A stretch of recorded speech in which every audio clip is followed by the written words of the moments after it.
The Asian American community is one of the most diverse in the country.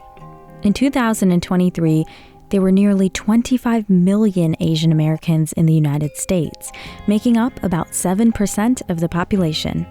And that number is up, with Asians being the fastest growing racial and ethnic demographic in the country. But within that, the histories, the lives, the cultures, they stretch across generations and across borders. This is What We Brought, a limited series from Illinois Public Media about the Asian American experience in Central Illinois, told through stories of resilience, adaptation, and identity. I'm your host, Nidhi Shastri. In this series, we're diving into the stories about what we carry with us, whether it's memories, food, language, or even the echoes of trauma. You'll hear from Asian American voices of at least 7 different cultures and diasporas, each now calling Central Illinois their home. They'll share their stories, the journeys they took, the things they left behind, and, of course, what they brought with them. Today, we're taking a closer look into a subject that isn't widely taught around the nation: Asian American history. In this episode, we'll sit down with Dr. Yun Pak to take a look back through our history and find out her role in getting it into our Illinois classrooms.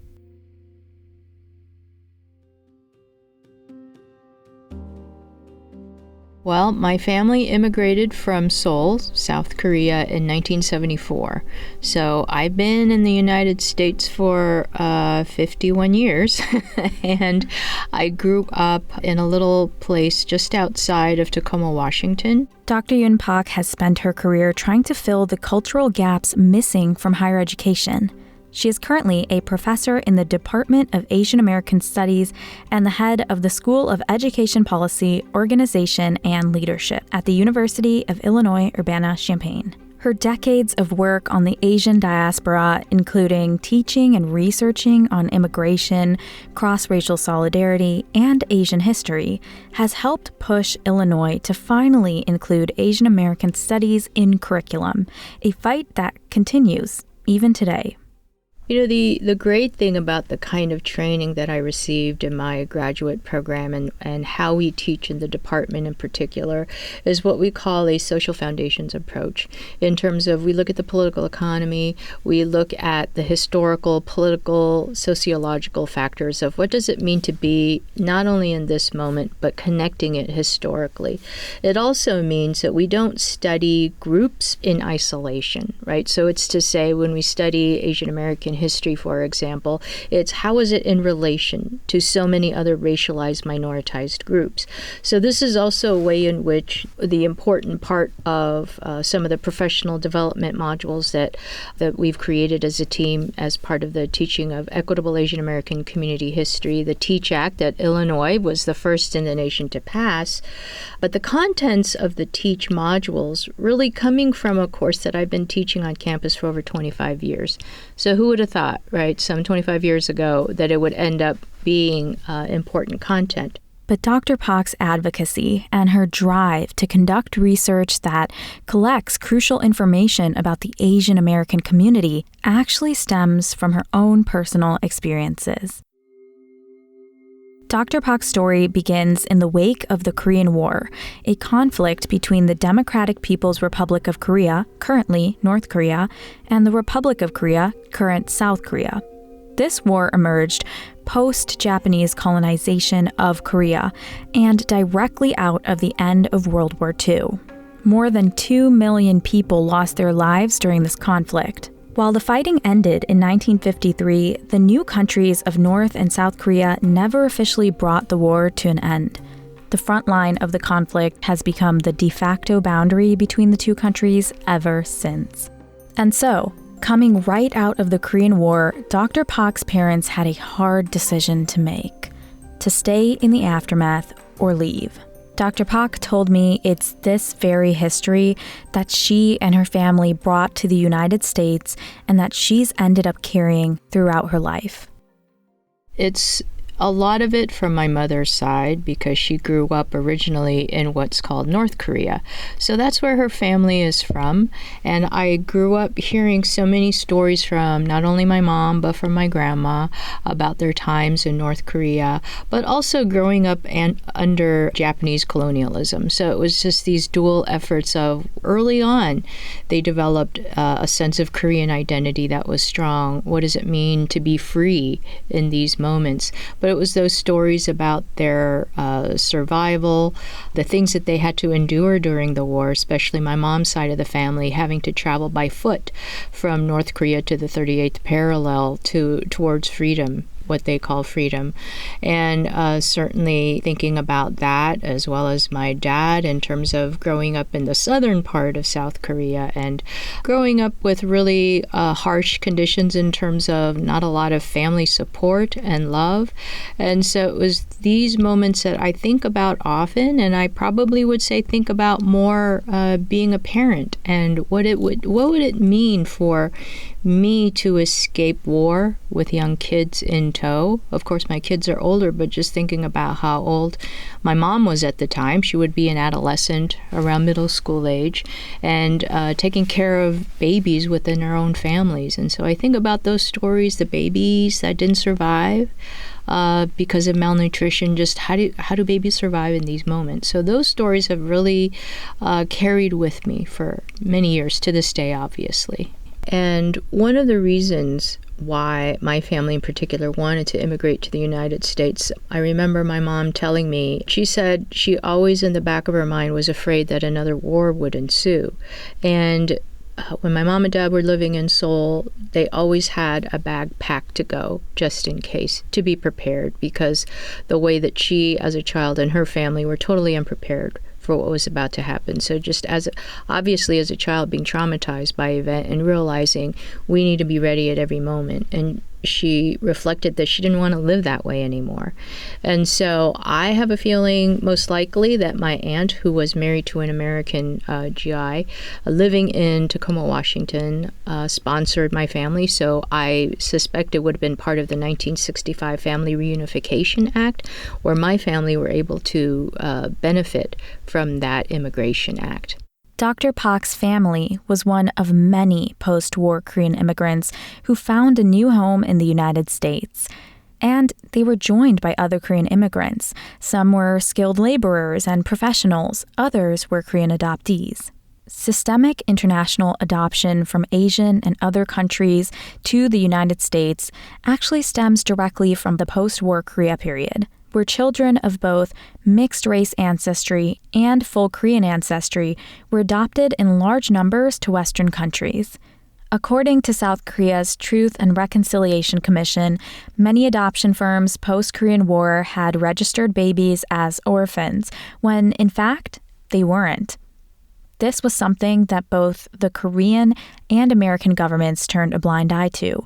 But after years of advocacy from adoptees, Korea has officially formally apologized for its mishandling of adoptees in 2025. I saw a recent documentary on PBS, and it was just so incredibly heartbreaking on so many levels. And they were talking about the time period and the kinds of kids that they would literally take off the street. And I was horrified because there was a time when I was about 4 years old. I was lost. I was hanging out with friends, and they said, well, you know how to get back home, right? And I said, oh, sure. But of course I didn't. And so I thought I could find my way, but I was totally lost. And it was probably not even that far from where we were living. But to me as a young child, it just seemed like another world away. And the stories that I saw in the documentary also talked about literally picking up kids who were lost in their neighborhoods. And it was that split second thinking, oh my gosh, like that could have been me as well. And so it was, and it's not to say it's about me, but it's to say how common was this? That a child just happened to be lost, and the way that they were questioning kids would have ended up in places of these adoption centers and having no way to know how to get back to your parents. So that's been an incredible story that I'm glad to see that coming to fore. Bringing important history to the forefront is something Dr. Park is really familiar with. Her work is founded in historical, political, and sociological factors. This means that her research on the Asian American community doesn't exist in a bubble. It considers the various pieces, the state of our home countries, our relations with other racial minorities in the United States, our histories, and so much more. It all contributes to her recountings of who we are and what we've brought to this country. It's always to say that it's important to see the world in that thematic sense. So, for example, in terms of citizenship, in terms of immigration, we see that it's not only an Asian American issue or an Asian issue, but how do different groups come to be constrained or excluded from immigration laws, but also where Asian Americans featured centrally in that. What about citizenship and citizenship rights? How does it extend to something like the 1790 Naturalization Act, which forbade non-whites from gaining citizenship? It was also about how enslaved Africans were viewed. So when we think through history based on these topics in a more relational way, we realize that we have to talk about everybody. And yes, it may be through Asian American history, but let's really dig deeper in terms of that. That to me is so incredible and important, and that we can't exist outside of being with each other. The history surrounding people of color in the United States is not a kind one. There were laws put into place to negatively affect every population that wasn't white, like the Naturalization Act of 1790 that Dr. Pak just mentioned. This law set the first uniform rules for the granting of United States citizenship by naturalization. The law limited naturalization to quote-unquote free white persons of good character. Then there were other laws that targeted Asian communities in particular, like the executive orders by Franklin D. Roosevelt during World War II that put Japanese citizens and migrants alike in concentration camps on American soil. This act led to the creation of the U.S. Border Patrol. Yep, the same U.S. Border Patrol we go through in customs today. Since its creation, we've seen all kinds of immigrants come through, some entering as refugees from places like Laos and Cambodia. We've seen it used politically, like for the brain drain, where in the 80s and 90s, the best professionals such as doctors, lawyers, and engineers were given visas to bring their labor to the United States instead of keeping it in their home countries. And we've seen hostility toward our people as well, such as during the Muslim ban in the last Trump administration. And so, it's all kind of connected. We see the remnants of these acts turning into the immigration system we now have, the ones we interact with all of the time. And yet, we were also here before then. After all, it was the early Filipino immigrants who helped strengthen the U.S. fishing industry in the late 1700s. When Americans wanted a transcontinental railroad, it was the Chinese Americans and laborers who essentially built the entire western half. And it was Indian Punjabi farmers in the 18 and 1900s that helped turn California into the agricultural hub that it is today, with established generational farms that we still use for our agricultural production. This is why, in some part, it's so crucial to have data and research on Asian Americans in this country, and for our history to be shared and taught. Naturally, through all this history, we've had to build resilience. And it's a trait that Dr. Pak says we've always exhibited and even still inherit today. This long, untaught history of bias against the Asian community in the United States and barring certain access to the rights of other citizens is partly what led Dr. Pak to help form the Teaching Equitable Asian American Community History, or the TEACH Act, here in Illinois. Dr. Pak explained more about what this really means for our community. So the TEACH Act, which stands for the Teaching of Equitable Asian American Community History, the legislation is very short. and it calls for 1 unit of teaching Asian American history. Well, that 1 unit can be interpreted in very different ways. And we also understand that based on looking at the history of multicultural education in the United States from the late 60s to the 70s, we definitely do not want this to be a food, fun, festival aspect of it. But how do we understand it deeply? How do we think critically? And how do we understand it relationally, as I've been saying? And this is why we built the modules in the way that we have, to look at U.S. history through Asian Americans from thematic approaches like citizenship and immigration and education and school segregation. I teach mainly right now in our online doctoral courses. So there's courses on Introduction to Diversity and Equity. I also have taught, as I mentioned, Asian American education for primarily our undergraduate students on campus, and it's just been a very rewarding experience. And actually the ways that I've shifted the course contents is really by the students telling me they'd like to see more of this, they'd like to see more of that. So I find it to be a very important dialogical space.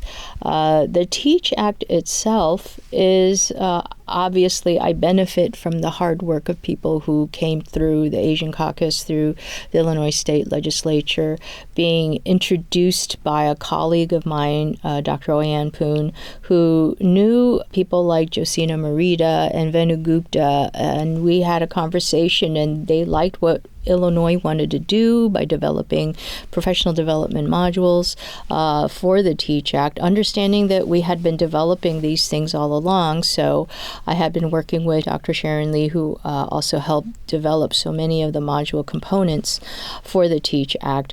And with that, and being introduced then to the Asian American Foundation, who are able to provide the grant project for us to do this, it's been an incredible journey that I feel very privileged to be a part of. So it's really thanks in part to the community members, our other K-12 educators and students who understood the importance of what the TEACH Act would do for not just Illinois, but really nationally. Going off of this topic, what does resilience, in your perspective, look like for our Asian American community? You know, I didn't really grow up with too much information about Asian Americans. I really had to learn it once I got here. Mm-hmm. Like our ancestors surviving colonization, war, things like that, to the history of Asian America that, you know, so many of us don't unfortunately know, and which is part of why we have things now like the TEACH Act. So I guess, like, how does this theme of resilience, do you feel, play out for our community? Mm-hmm. Well, certainly it depends on how we want to think about and think through resilience. So there's the one piece of it, which you do mention, and actually I was just having lunch and conversation with my college-age kid and asking them about, how do you define resilience? Because I also like to learn from what young people have. And the idea of relational understanding of our history is an important piece of it, because one of the things that I also reinforce students in my classroom, and especially in these moments when they're feeling incredibly down, and especially when their work is DEI centered, how do they exist in this moment? And I tell them and remind them, you know, we are in this historical moment that unfortunately is part of a larger pattern.